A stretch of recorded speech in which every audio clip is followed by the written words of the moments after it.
2 3 कहवा में राम के जन्म तो कहवा के मालिक हो। ए ललना के घर पर लाभी समाद सुतेला गजाओ बरहो। ए ललना के घर पर लाभी समाद सुतेला गजाओ बरहो।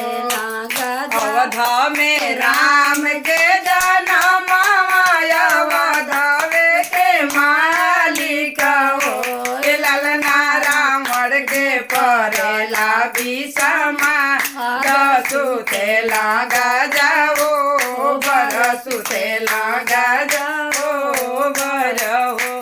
ए ललना रावण के परेला विषमा सुतेला गजाओ बर सुतेला गजाओ बर हो। कैसी जगावेली मदोदर उठा पति रावण हो।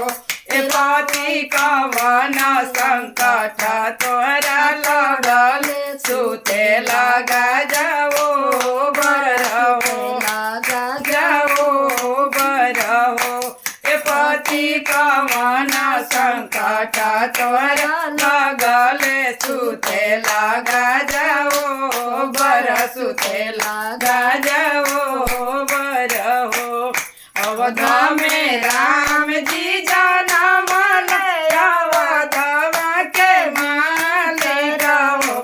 ए रानी उहे संकट हमरा लगले सुतेला गजाओ बर सुतेला गजाओ बर हो। ए रानी उहे संकट हमरा लगले सुतेला गजाओ बर सुतेला गजाओ बर हो। जेकरा ये काला कबे सवालक नाती न हो। ए रानी जे राजा जे रानी कुमा करण भाई अकेले राम का करिए अकेले राम का करिए हो। ए राजा कुमा करण ऐसन भाई अकेले राम का करिए अकेले राम का करिए। मर जाइए ये काला कबे सवाला नाती न हो। ए रानी मारल जाइए कुमा करण भाई अकेले राम जीत जाइए अकेले राम राज करिए हो। ए रानी मारल जाइए कुमा करण भाई अकेले राम जीत जाइए अकेले राम राज करिए हो।